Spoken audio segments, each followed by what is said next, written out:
Yeah. I forgot about it. Are they picking up?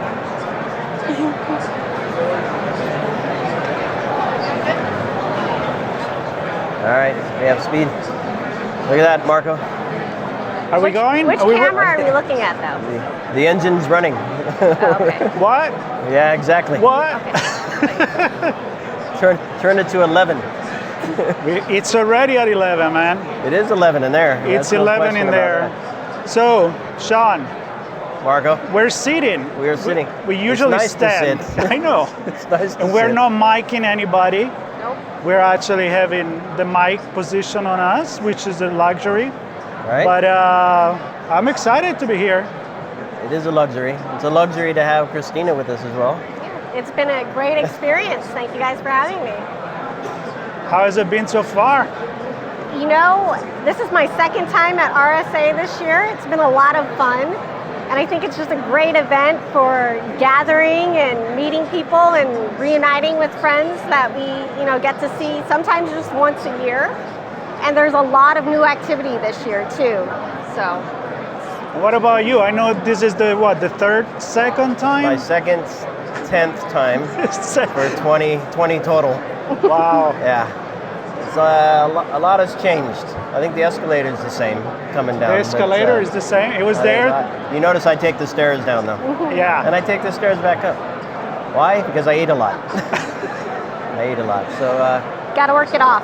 Yeah, the logo's changed. I think the technology stayed the same. We just rebrand it and sprinkle a little AI on top, and off we roll.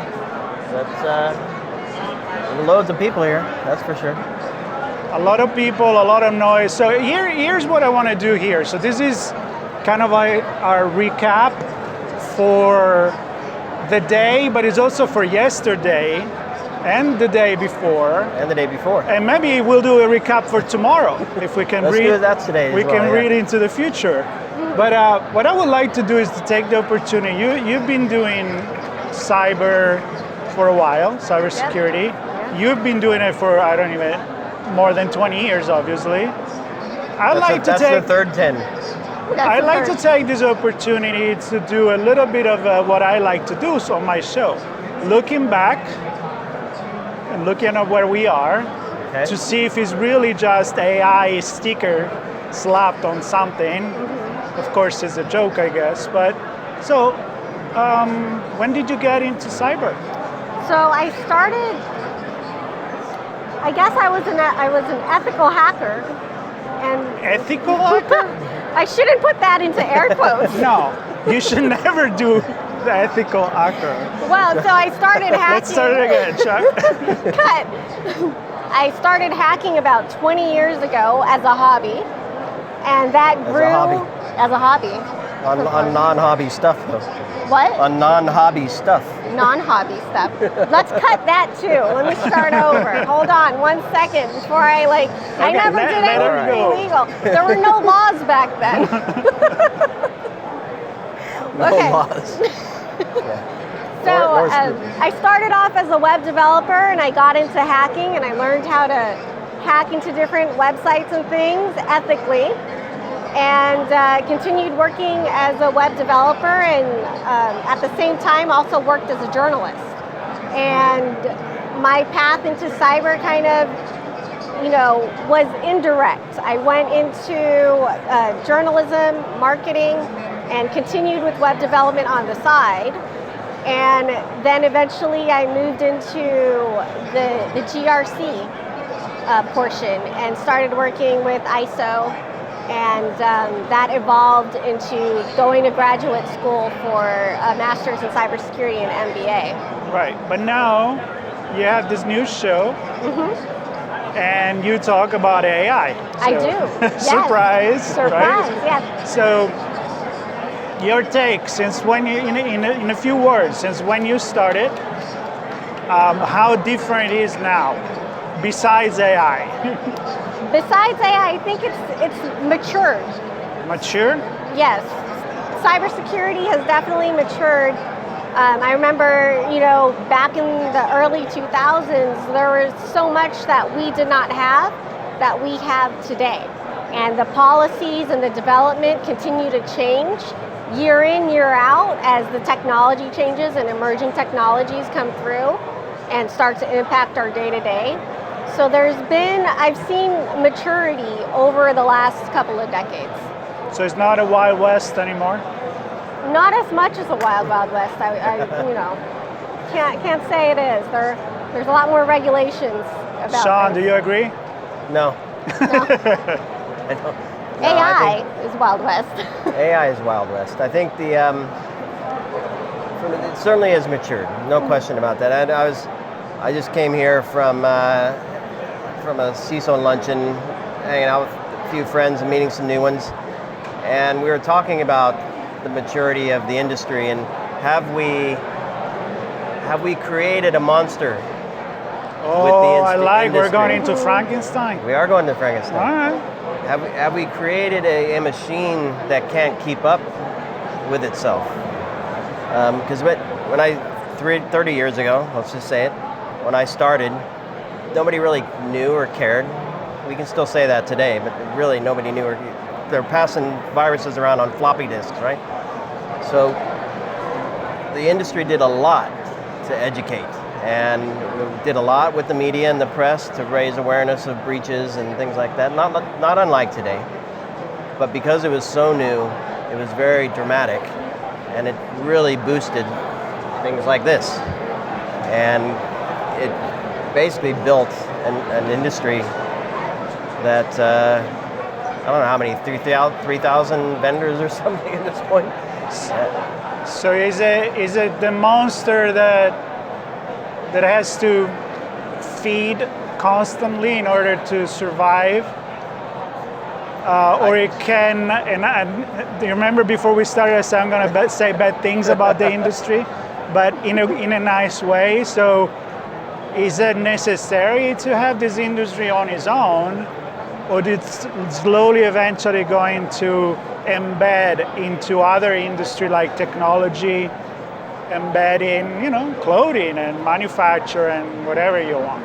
Well, the interesting thing is, I've heard this before the show, and I've actually heard it here as well, that there's been a lot of, I don't know the best way to put it, but the CIO comes up a lot in addition to the CISO. And so much more collaboration, much more integration, the CIO leading a lot of what is really secure by design, right? So here are the business things we're trying to achieve, and we're going to enable those with technology and bring security. So I'm starting to hear that, as well as still security kind of leading, but maybe more from a risk perspective. So certainly controls too. I think it's definitely a mix, but I guess my point is the IT space, and especially now that we have the OT space, those two are looking at OT for the non-practitioner. The non-operational technology. I think we're starting to see what can those two groups lead the charge with and learn from security to do that in a better way. So patching and risk management and some of those things, baking those in, designing with security in mind from the beginning, and building stuff secure from the beginning. It's not a new story, but the way people are talking about it, and specifically the CIO role coming up over and over and over, is catching my attention. It's probably the sign of maturity that you were talking about. Feel free to disagree. I know. Tell me I'm wrong. No, for me it's the policies, the regulations, and the laws. As technology changes, all of that changes, but we need to develop that in order to keep up with the technology. And that's where I have a lot of concerns with emerging tech. Can we keep up with that from that end of it, from that perspective? So I know you're interested in AI, so I'm going to connect the monster, Frankenstein, and of course AI make me think about a brain. Abby something. Abby not. Abby normal. Are we putting the weird brain in our machine? So AI, and we need this regulation to be sure that we're not doing it in a bad way. Definitely. That's the thing. We definitely it's on display in the stage. I can see it over there. I would like to see, actually, I'm going to give the idea of, Right? like a monster. Yeah, exactly. Yeah. Anyway, sorry. Go ahead. No, I think we do need that in order to keep up so it doesn't turn into a monster. Because there is a danger to it. With any tool can be used as a weapon, but if we are not using those tools and being responsible and accountable, then it can become a monster. It can become a problem. But you do have, and I know because I heard some of your conversation today and yesterday when I'm monitoring you, I learn, that there is a very moment always in your conversation with vendors, with experts, where you're like, yeah, but it's too much regulation going to block innovation. And there's always that balance that I'm not sure where it is. But I mean, you had already at least 10 conversations in these 2 days about that. Yeah, I think the challenge with, well, there's many challenges to regulation, right? So only those who have money can meet the regulations, and those that don't, that likely have some brilliant ideas, never see their stuff come to market. Regulation then, if you're using technologies as an organization, not just building them, but using technologies, you spend a lot of time reporting against how well, and we talked about this in some of the governance conversations, how much time are you spending just proving that you're doing the right thing per all of these things, whether it be an industry, a sector, a government, a law, whatever it is. All these things you have to juggle just to bring something forward. And sadly, I think it's necessary, but I question, well, even just with AI, right? If somebody wants to do something bad with it, there's no regulation or framework or standard or anything that's going to say, I'm just going to go for it, right? I still see drones flying in no drone areas. Right. Right. They get away for it a while, and then they get caught and they move off somewhere else. But yeah. I don't know. All right, that's cool. No, it's not. It's not cool. Well, I could keep going. As a matter of fact, teaser alert, I'm going to have a conversation right here after this with a guy, an investigative journalist, that has been looking at cybercrime, money laundering, and crime.com was his first book, so teaser for Geoff White, which I'm going to host really soon here. And it connects with that. You may have regulation, but if all the good guys follow the rules, the bad guys don't care. They're going to take advantage of it. So it's hard. It's really, really hard. So I'm curious to know what Geoff is going to unveil on that. But I want your thoughts on AI regulation, because we've seen it for privacy, right? EU did a great job. They did something anyway, good or bad, however you take it. The US, kind of mixed match, different states. There make some things coming nationally. AI is kind of, to me, that same pattern again, right? We see the AI Act in the UK and in Europe. We see some states taking action in the US, and then the government as well now at the federal level looking at it. But it's going to be a mixed match. It is. I think so. I think at times, we see Europe doing things a little bit faster than the US is doing them. And then we follow maybe behind that. Right. But what happens in other countries and other regions impacts what we are doing here and how we are doing what we do with regulations and GRC. So, but there does have to be that balance to make sure that what we are doing is right for us domestically, so that we can continue to work internationally, whether that is in private industry or government, and be able to compete and protect as well. This reminds me, Marco, of the conversation we had with Kate Esprit. Remember, we were talking about the geopolitics of the technology and who you buy from and how you deploy it and who you have service. The solutions you use could put you as a company and as a state and as a nation, perhaps even in a political position that just because you select some technology, right? And I think same thing for AI, how you use it, how you apply it, how you let the society use it, I think might put folks in a position geopolitically that could change boundaries and how we collaborate, interact with each other. Yeah, she was talking specifically about cybercrime in South America. Yeah, but selecting a particular network switch from a nation state that's not friendly with the U.S. Right. Where does that nation using that technology? That's why you invited me on that conversation, because it was very much about social demographic and economy, actually, because when does the crime go and recruit? Most of the time is where people need job and need to make money, because they're like, we're giving you money. It's like mafia, you know. I mean, it has become it's always been the state inside the state. Mm-hmm. It's grown because the people couldn't trust the state, so the organized crime got in between and said, we take care of you, right. You take care of me. Mm-hmm. You know, I'm Italian, I know this. But the same thing was coming out in South America.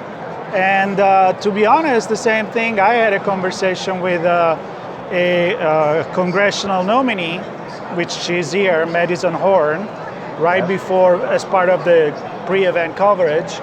And she was talking about her state, which is Oklahoma, which is not one of the most rich states at all in the United States, and how she is running because she wants to bring technology and cybersecurity to the forefront of the way we do politics and legislation, but also to bring jobs with technology and not looking at it as fear. Like, with technology comes cybersecurity, cybercrime, and therefore we better don't have it. No, you can't do that. You know, it's not like, if I don't want to be fish, I'm not going to use email. No, you can't do that. You know, you gotta use the car, even if you may risk something, but do it as safely as you can. Yeah. And regulation help. So that's a good example of how that works. Well, I think we need to regulate education to include this. I think, I don't know, it's interesting to me because I see over the years, I see a lot of cycles where the technology is built for governments and large enterprises, and then we try to feed it down into the small mid-market, and then it ends up into the consumer space, and then the threats change and the technology grows, and it kind of cycles back through. And throughout this cycle, I also see businesses sprout and new services being offered to help companies use the technology, manage the technology, monitor the technology, all this stuff. And it's because there aren't enough people to support all of the companies for all of those technologies, against all those threats 24/7. So we need companies that offer services, but then we bring new technologies in that creates even more services. Yeah. So we're just, I guess, kind of my point earlier, we continue to add layers, right? And partly it's because we're adding technology layers. Right. But for every technology layer and every business process and every data set, we're adding more controls and more policies and the need for more people for all of this stuff. And I don't know if that's the monster that I was talking about. I don't know if we can sustain that. I don't know if it'll sustain. Technology is so embedded in everything we do in our day-to-day lives, no matter what industry we look at, whether it's financial, healthcare, education, it's in everything. And I think for those of us inside and outside the industry, we have to realize that technology is not, there is no physical border to it. So it doesn't matter what state you're in, it doesn't matter what country you're in or what region you're in. There are no physical borders. We're all interacting, right? So I think it's important to keep that in mind. Yeah, and it comes back to the idea that what I'm envisioning is very visual in the way I talk. Fungi, what you see on the surface, it's nothing. The whole microcosmo mycosis underneath, that's where all is networked, and we don't even know where it goes. And I feel like that monster is kind of like that. I've seen a TV, The Last of Us, I think was about that. But the point is, it's everywhere, even when we don't realize it. And the everyday user that say, oh, now there is AI. And you're like, no, AI has been here for a long time. Yes. Maybe it wasn't as buzzword as now not embedded in your phone, but it was here. So you just can't ignore it anymore. Yeah. Everything is connected. Yeah, I mean, machine learning has been around for years, but now that it's AI and that's the buzzword, it's suddenly like it's like this new thing, but it really isn't this new thing. It is new in the sense that it is now getting embedded into everything, into our phones, our emails, our softwares, whether you want it or not sometimes.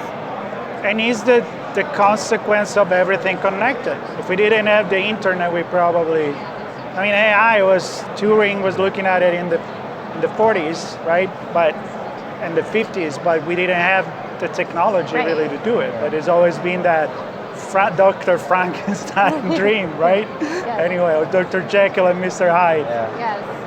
And now we have the technology to leverage that for good or evil. Evil. Evil. But I don't know. But as you Not were today. Not today. As you were describing the fungi,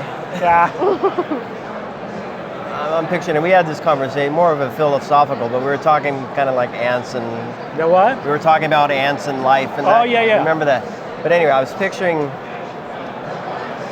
the fungi is just, it's not just the fungi there. Right? There's dirt and there are ants in the ground and rain and the sun and all this stuff. And so I'm mentioning that because I'm looking back at the conversations leading up to this conference. I don't know, maybe half of them directly tied back to supply chain in some way, and the others touched on it in some way. Even the conversations, I haven't had any direct supply chain or bill of materials yet conversations here on location directly, but they've all touched on it as well. And I think that's the other part that's really interesting to me in terms of a sustainability perspective. There's a lot to make this happen, right? Software supply chain, even just for the security software, right? We saw SolarWinds and other stuff where those weaknesses can take out the stuff that's being used to protect us. So I think, and the government's on this, at least in the U.S., so I think there's some positive movement there, but I'm thrilled to have more conversations on that topic, because I think it's a critical one. I was having a conversation earlier today about supply chains and supply chains in Asia, and how, when that's impacted, other parts of the world are also impacted because they're connected. So, and then that's another thing, like we can't be so insular to think that what's happening in this country is only happening here because it impacts supply chains, outside of the U.S. going both directions. Yep. And you're going to have a chat with Helen on AI, Bon? Yes, I will be talking bill of materials for AI. Yes. All right, let's take this last, let's say 10 minutes as we monopolize our own broadcast alley today. We're doing this. Our Monster Alley. Monster Alley. I know, again, you've done a lot of interview already. So far, the vibe, what's the pulse of the event and what's coming up tomorrow, today, later today, and same thing for her. And a real recap. Right now we've been expressing ourselves. It's dangerous to try to remember everything. I think... not everything. No, I know. I think it's a few themes. So I'm hearing a lot of data. So focusing on the data again. Data. I think there's a lot of data. A lot of realization that the perimeter, it's nothing new here. The perimeter's changed, non-existent, porous, whatever you want to. I think that's impacting how technologies are transforming their IT stack and changing the way they manage their people stack. I know you love it when I say people. No, but it's forcing a shift in how we put controls on the technology and monitor those controls and look for anomalies, because back to the data, there's so much more data. And one conversation in particular with Colby was talking, because I built a sim, and the hardest part was getting all the data parts together so you can have a picture in a way that a human and maybe ultimately some machines can automate a response to something bad happening before it becomes an issue. And it comes back to the data again for me. And so I think there's garbage in, garbage out. I love to say that. You're missing a pice. Every time I can, I just plug garbage in, garbage out. Cherry pie without the crust? I don't know. Is that any good? I don't like cherries, but not what I was expecting. But yeah, and I think the other point I made is just the idea that organizations still need help. You can't just throw some technology or 10 layers of technology and yet another new one to solve all the problems. In fact, that can make things more complex and cause more challenge and create more exposure. And so I think I continue to see organizations growing and new businesses blooming, and we'll see. I don't know. That's over the next couple of days. I'm more of the same, I think, to be honest with you. I don't know if there's any shockers coming. We'll see. So I said governance, data, and AI. Can we bet on these three buzzwords for the year? You want to add I didn't even mention resilience. Resilience is old. It's like it was 5 years ago already. But it goes back to my. It's still here. Back to my point, because especially when we look at operational. I'm sorry, I'm taking more than 10 minutes. But if we look at operational technology, running a manufacturing thing, resilience means the line doesn't go down. Yeah. Right? And it's not just that it loses power, it's that it could potentially have a denial of service. And I think IT or the OT team are learning from the IT team to say, this is what resilience means. We better bring security in. And I think we've struggled with security leading the resilience message, and people just saying, that's not it. Anyway. There's also generative AI. That's another buzzword that we're hearing, because a lot of companies are using generative AI in their operations and their products and with their own data as well. And then another area of concern is the data and the privacy involved with that. And how do we protect that, especially when we're using AI and giving AI access to all of that, right? And that makes me a little bit nervous sometimes. Okay. Are you, does it make this experience come some ideas in your mind for future conversation on your show? Oh, absolutely.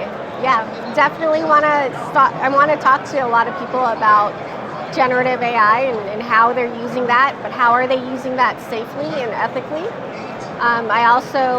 We're going to be having different conversations about the AI bill of materials and how that is going to be applied as well, but also how that will change in the coming years as AI gets more incorporated into what we're doing. Very cool. I am excited for everything. And nothing all at the same time. I don't know, like sometimes I wonder if events like these are necessary. Like Do we need to have this whole show, this whole circus moving, which certainly gave job to a lot of people. A lot of people come here. Why do we come to this event? I think often we have this conversation because when we couldn't come a few years ago, we said, this is what we're missing, right? Networking with people, coming up with idea. It's not really something tangible that you sell, cybersecurity, and I can dive a little bit into the marketing of it. We don't have the box anymore. And you sell the idea of security. It's kind of like what you do with pharmaceutical, drug, insurance, and banks and finance. But we don't have event for that kind of things. Of course, maybe because the community is not so, doesn't need to be so innovative. Or maybe we don't know about those events. True. Okay, touche. I think these are critical events to have. I think there's a lot of money being spent that maybe organized in a different way could get a bigger bang for the buck, but I think just the fact that Anthony Blinken was here and got coverage, right? Awareness from that perspective, that alone is significant. I think tons of different roles here. I mean, we have students. I think you're going to talk to some students, hopefully. Students are here. I think to my education point earlier, that group needs to know that this monster industry exists, right? So they can become part of it and hopefully help out. There are defenders in the organizations. There are companies trying to find the problems, right? So I think that connection between the defenders and the solution providers, not just to sell and hopefully buy stuff, but to understand the challenges and take it back to R&D. So I think, and the competition, the fuel, innovation, and the innovation, absolutely. Yeah, and I think we come here for connection. Yeah. And that's something that's also important to have, not just virtually, but it's nice to be able to connect with other people face to face and to develop those connections and continue to foster those relationships as well. And like for me, that's one of the reasons that I come to RSA and I go to different conferences. It's to be able to connect. Because what are we striving to protect? We're striving to protect the people that we care about. We're striving to protect the connections and relationships that we have.